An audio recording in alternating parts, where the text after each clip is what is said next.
रोजी रोजगार, कपड़ा, मकान, शिक्षा, स्वास्थ्य, सड़क, बिजली, पानी, बिहार के लोगों के जो मुद्दे हैं उस पर मौजूदा तथाकथित बीमार, बेकार, डबल इंजन की सरकार ने 20 साल में क्या किए हैं, उससे सवाल जो है पूछे जाएंगे जनता की तरफ से, आपके माध्यम से जनता के लिए।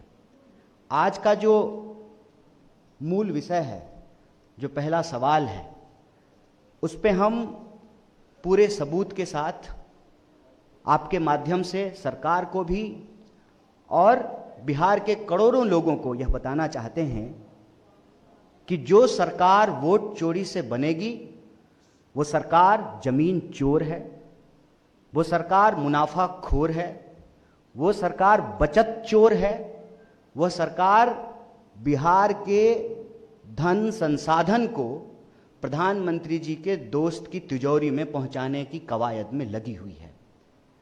अदानी जी के वारे न्यारे हैं, तमाम देश के पोर्ट, एयरपोर्ट, खान खदान उनकी झोली में पहुंचाने के बाद जो फकीर कहते थे कि झोला उठा करके चले जाएंगे, अब जो है बिहार की बारी है।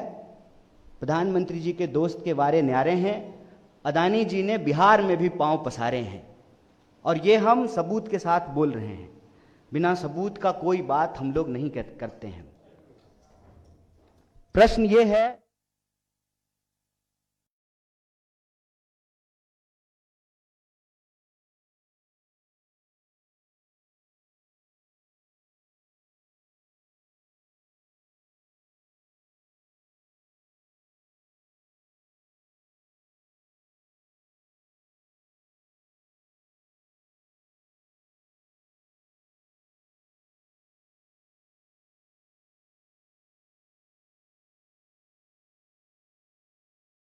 को हजारों करोड़ का प्रोजेक्ट दे रहे हैं और पावर प्लांट बनाने के लिए जो 21,000 करोड़ आवंटित किए गए, उस प्रोजेक्ट को सरकार जो है वापस ले ली और प्रधानमंत्री जी के जो मित्र हैं वो प्रोजेक्ट जो है उनको सौंप दिया गया है। मतलब वह जो हजारों करोड़ बिहार को पैकेज देने की बात की जा रही थी, वह सिर्फ और सिर्फ प्रचार था, बिहार के लोगों को कुछ नहीं मिला है।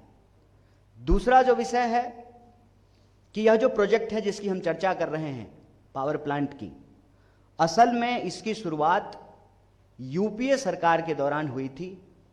भूमि अधिग्रहण शुरू हुआ था और उस वक्त ये राज्य सरकार और केंद्र सरकार को मिलकर के यह प्रोजेक्ट बनाना था। मौजूदा केंद्र सरकार ने इस प्रोजेक्ट को अपने दोस्त, इस प्रोजेक्ट के संबंध में जो राज्य सरकार की भूमिका थी वो तो राज्य सरकार ने निभाई, लेकिन जो बजट आवंटित किया गया था, जिसका बहुत प्रचार किया गया था, उस बजट से केंद्र की सरकार ने हाथ खींच लिया।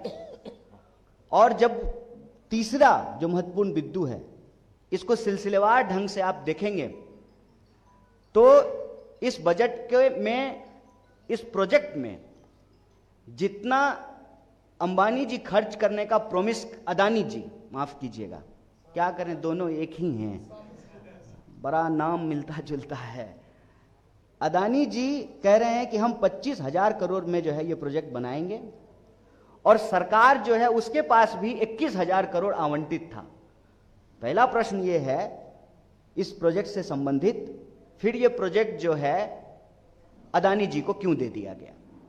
दूसरा प्रश्न ये है, एक असेसमेंट के हिसाब से इस प्रोजेक्ट से कुल 1 लाख करोड़ का मुनाफा होना है, बचत होना है, 1 लाख करोड़ का। ये 1 लाख करोड़ अब बिहार के लोगों की झोली में नहीं पहुंचेगा, ये 1 लाख करोड़ जो है अब प्रधानमंत्री जी के दोस्त के तिजोरी में पहुंचेगा। तीसरा बिंदु जो है कि फिक्स रेट पर यही अदानी जी दूसरे राज्यों में 3 रुपए प्रति यूनिट, 3.5 रुपए प्रति यूनिट में जो है ठेका ले रहे हैं। पावर प्रोजेक्ट इनको मिल रहा है। बिहार में अभी अभी इनको 6 रुपए प्रति यूनिट से जो है उससे भी ज्यादा ये ठेका इनको मिला है। अगर ये 5 रुपए प्रति यूनिट से भी मिलता तो लगभग बिहार को 56,000 करोड़ रुपए की बचत होती। 56,000 करोड़। सवाल यह है कि मनमाने रेट पे, प्रति यूनिट मनमाने रेट पे यह प्रोजेक्ट अदानी जी को क्यों दिया गया है? तो 3 विषय है हमारे सामने। पहला, 1 रुपए प्रति एकड़ के हिसाब से 1,000 एकड़ जमीन अदानी को क्यों दी गई? दूसरा, जो इस प्रोजेक्ट से 1 लाख करोड़ का मुनाफा होना था वो बिहार के लोगों की जेब में पहुंचने की बजाय प्रधानमंत्री जी के दोस्त की तिजोरी में क्यों पहुंच रहा है? और तीसरा, सुविधा अनुसार 6 रुपए से भी ज्यादा प्रति यूनिट में जो है इनको ठेका मिला है, जबकि उत्तर प्रदेश में 3.5 रुपए में और अभी जनवरी में ही बंगाल में जो है इनको 3.5 रुपए में के फिक्स रेट पर ठेका दिया गया है। तो बिहार के साथ यह अन्याय क्यों किया जा रहा है?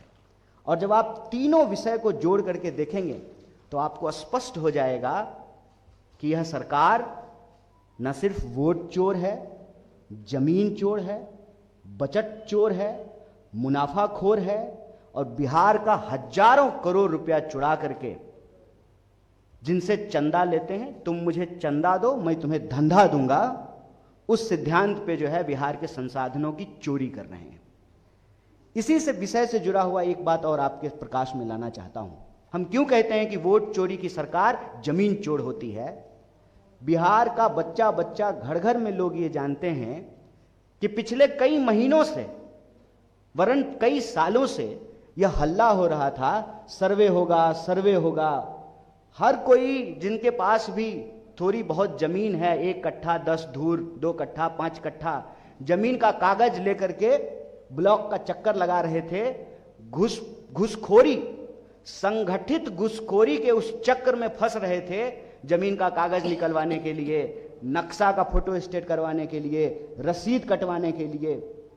असल इनको जमीन की सर्वे नहीं करनी है, जनता का जमीन जनता के पास नहीं रहने देनी है। यह सर्वे नहीं है, इनकी गिद्ध नजर बिहार की जमीनों पर है। सर्वे के माध्यम से यह पता किया जाए कि कहां कहां गैर मजरूआ जमीन है और लठैत की तरह, अपने दोस्तों की लठैत की तरह सरकार जो है, जिनके पास भी कागज में थोड़ी बहुत गड़बड़ी हो, मोटेशन नहीं हुआ हो, बाबा 3 भाई थे, दादा 3 भाई थे, तो तीसरा का हिस्सा कहां है, बहन की शादी हो गई, कोई विधवा है, समय पर रसीद नहीं कटा है, उन जमीनों को कब्जा करके शासन प्रशासन जो हमारे टैक्स के पैसे से चलती है उसका डंडा इस्तेमाल करके उन जमीनों को अपने दोस्तों को सौंपने की ये पूरी मुहिम चलाई जा रही है। हम मांग रहे हैं नौकरी, और हमारे ही माँ बाप के पैसे के टैक्स के पैसे से सरकार जो चलती है, जो पुलिस प्रशासन को डंडा मिलता है, जो वेतन मिलता है, जो भत्ता मिलता है, वही नौकरी मांग रहे विद्यार्थियों के कंधे पे, उनकी पीठ पे जो है चलाई जाती है। यह पूरा का पूरा जो भ्रष्टाचार है, इस भ्रष्टाचार को हम लोग उजागर कर रहे हैं। हमारे समय में भी, कांग्रेस के समय में भी ठेके दिए जाते थे, पावर प्रोजेक्ट बनाया जाता था, MOU साइन होता था, लेकिन यह निष्पक्ष प्रतियोगिता नहीं है। बाकी सारे जो प्रतिभागी हैं, जो टेंडर और लोग भी भर सकते थे, उनका हाथ पांव बांध करके इस तरह की व्यवस्था की जा रही है कि यह टेंडर एक ही व्यक्ति को मिले। अदानी नाम केवलम। हम दो हमारे दोस्त, एक जो है अमित शाह के पिताजी नहीं, माफ कीजिए, जय शाह के पिताजी, और दूसरे जो है जय शाह के चाचा जी। तो 2 ये हुए, हम 2 और इनके 2, पूरे देश की संपत्ति जो है इनको ये हैंड ओवर कर देना चाहते हैं। तो यह भ्रष्टाचार आपके माध्यम से, यह जो निष्पक्ष प्रतियोगिता नहीं है, जिसका सीधा नुकसान बिहार के लोगों को हो रहा है। 1,000 एकड़ जमीन 1 रुपए में। भूमि अधिग्रहण का कानून कहता है कि जो जमीन अधिग्रहित की गई जिस प्रोजेक्ट के लिए, उस प्रोजेक्ट पे अगर वही प्रोजेक्ट नहीं बनेगा तो वो जमीन अपने आप किसानों के पास चली जाएगी। किसानों को वो जमीन नहीं मिली पुराने रेट पे जमीन अधिग्रहित किया गया। देखिए कितना मजेदार है, किसान को पुराने रेट पे मुआवजा देकर के जमीन अधिग्रहित किए और दोस्त को नए रेट पे, मनमाने रेट पे जो है उनको जमीन हैंडओवर कर दी गई। किसान को जमीन मिलेगा पुराने रेट पे और अदानी जी को प्रति यूनिट फिक्स रेट मिलेगा नए दर पे। जनवरी में जो एमओयू हो रहा है दूसरे राज्यों में तो 3.5 रुपए प्रति यूनिट और बिहार में 6.5 रुपए प्रति यूनिट। 1 रुपया भी अगर कम पे 5 रुपया पे भी होता तो 56,000 करोड़ का बचत होता बिहार का। तो सवाल यह है कि 1 रुपए में 1,000 प्रति एकड़ जमीन क्यों दी गई? जो 1 लाख करोड़ का बचत है बिहार का, उसको दोस्त की तिजोरी में पहुंचाने का प्रबंध क्यों किया गया? और फिक्स रेट पर, मनमाने रेट पर जो ये एमओयू साइन हुआ है या जो प्रोजेक्ट साइन हुआ है, उसमें जो 1 रुपया भी कम होता तो 56,000 करोड़ रुपए का बचत होता। तो ये बचत की चपत यह सरकार क्यों लगा रही है, ये पक्ष हम आपके सामने रख रहे हैं और इस दावे को दोहरा रहे हैं कि वोट चोरी से बनी सरकार जमीन चोर है, मुनाफा खोर है, बचत चोर है। बहुत बहुत शुक्रिया, बहुत धन्यवाद। एक विषय और हम आपके समक्ष लाना चाहते हैं कि पिछले दिनों जब बड़े धूमधाम से प्रधानमंत्री जी स्वयं एक तथाकथित सांस्कृतिक संगठन का जश्न मना रहे थे, तो देश के एक प्रतिष्ठित विश्वविद्यालय में प्रशासन के ताम झाम के साथ जनता के खर्च वर्च से स्थापना दिवस मनाने का प्रयोजन राजस्थान विश्वविद्यालय में किया गया। एनएसयूआई ने कहा कि हर राजनीतिक दल, हर सांस्कृतिक दल के अधिकार संविधान में समान है। किसी एक पार्टी की सरकार है इसका यह मतलब नहीं है कि देश के विश्वविद्यालयों को उनके संगठन का, उनके विचार का चारागाह बना दिया जाए। और इसका पुरजोर मुखालफत राजस्थान एनएसयूआई की पूरी यूनिट ने की, राजस्थान प्रदेश अध्यक्ष ने किया, विनोद जाखड़ ने किया। पूरे शासन प्रशासन का इस्तेमाल करके, पुलिस का इस्तेमाल करके उनके साथ मारपीट की गई और तमाम नेताओं और कार्यकर्ताओं को कई घंटों तक अलग अलग थानों में घुमाते रहे और अभी जो है उनको पकड़ करके जेल में भेज दिया गया है। हम कहते हैं यही आरएसएस की व्यवस्था है। जिस दिन आरएसएस का प्रभुत्व समाज पे होगा, शासन प्रशासन उनके कब्जे में होगी, उस दिन संविधान का गला दबाया जाएगा और ये उसका सीधा उदाहरण है। आपको अगर कार्यक्रम करने का अधिकार है तो वो अधिकार सरकारी संस्थानों में करने का नहीं है। और अगर आप सरकारी संस्थान में कर रहे हैं तो आप अगर कार्यक्रम कर सकते हैं तो इस देश का नागरिक और विद्यार्थी होने के चलते उसका विरोध करने का अधिकार हमको ये संविधान देता है। फिर गैर संवैधानिक तरीके से संगीन धाराओं में जिसका उस कार्यक्रम से और उस विरोध से कोई लेना देना नहीं है, उन छात्र नेताओं को और एनएसयूआई के कार्यकर्ताओं को अरेस्ट किया गया है। हम इस मंच से न सिर्फ उसकी मजम्मत करते हैं, उसका विरोध करते हैं, बल्कि एनएसयूआई के इस साहसपूर्ण कर्तव्य के लिए, कार्य के लिए उनकी बहुत प्रशंसा करते हैं और पूरी ताकत से बिहार प्रदेश कांग्रेस कमेटी, पूरा देश, हर विद्यार्थी जो लोकतंत्र और संविधान पसंद है उनके साथ खड़ा है, मजबूती से खड़ा है। बहुत बहुत धन्यवाद। एक तथ्य जोड़ना जरूरी है। Thank you Kanhaiya ji. आप याद कीजिए कि बिहार में 17 महीने की हमारी सरकार थी, साझा सरकार थी। नीतीश बाबू चीफ मिनिस्टर थे। बिजली पे, बजट पे बहस हो रही थी। माननीय मुख्यमंत्री जी ने खुद कहा, बिजली मिनिस्टर विजेंद्र यादव जी मौजूद थे और प्रतिकार किया भारतीय जनता पार्टी का और केंद्र सरकार का कि गुजरात में हमसे सस्ती बिजली, जो कि कहा जाता है कि पिछड़ा राज्य नहीं है, और बिहार में महंगी बिजली दी जा रही है। वक्तव्य निकाल लीजिएगा उस वक्त के बिजली मिनिस्टर का, जो आज भी बिजली मिनिस्टर हैं, उस वक्त के मुख्यमंत्री का, जो आज भी बिजली मिनिस्टर हैं। तो ये जो विरोधाभास है, सरकार बदल जाने से आप सत्य को कैसे छिपाइएगा? और अब तो छिपा नहीं रहे हैं। जैसा कि कन्हैया जी ने कहा, आप खुली छूट दे रखा है अडानी को कि वो आए और उस पर जितनी चोरी चकारी करना है वो करे। ये एक तथ्य था जो मैंने सोचा कि आपको बता दूं। धन्यवाद। कोई क्वेश्चन?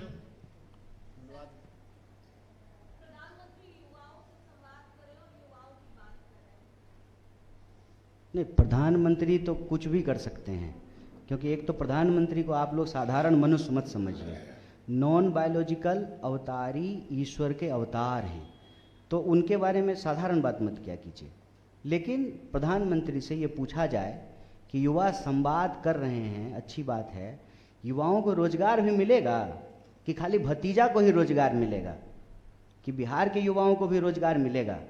क्यों पेपर लीक हो रहा है, क्यों कोई भी परीक्षा जो है वो समय पे नहीं हो रही है, नौकरी मांग रहे विद्यार्थियों को क्यों लाठी मारा जा रहा है? प्रधानमंत्री से तो ये पूछा जाना चाहिए ना कि क्यों चपत लगाए हैं 1 लाख करोड़ का, बिहार के किसान से पुराने रेट पे ज़मीन ले लिए और जो है अपने दोस्त को जो है नए रेट पे जो है 6.5 रुपये प्रति यूनिट फिक्स रेट पे जो है प्रोजेक्ट दे रहे हैं। तो युवा संवाद खाली बोलने से, खाली गाल बजाने से नहीं होगा ना। प्रधानमंत्री जी को बस आपको अगर मौका मिले तो याद दिला दीजिएगा कि अब आप तीसरी बार प्रधानमंत्री हैं, आप नेता प्रतिपक्ष नहीं हैं। तो कब तक जो है मन की बात के नाम पर गाल बजाते रहिएगा, परीक्षा पे चर्चा के नाम पे गाल बजाते रहिएगा? कब तक जो है आप भर्ती के बारे में जो है वादा ही करते रहिएगा? डिलीवरी कब होगी? यह सवाल उनसे पूछा जाना चाहिए। आप लड़ाइएगा तो लड़ लेंगे, काहे नहीं है? तो लड़वा दीजिए, लड़ लेंगे। आप लड़वाइएगा तो लड़ेंगे सर। हैं? कांग्रेस जो मौका नहीं दे रही है तो आपके साथ आपसे बातचीत कैसे कर रहे हैं? आपको क्या जबरदस्ती थोड़ी हम आ गए हैं बुलाए? इस फैसले का हाँ और ना में हम नहीं बोलते हैं। इस फैसले का मामला तो पार्टी से है ना?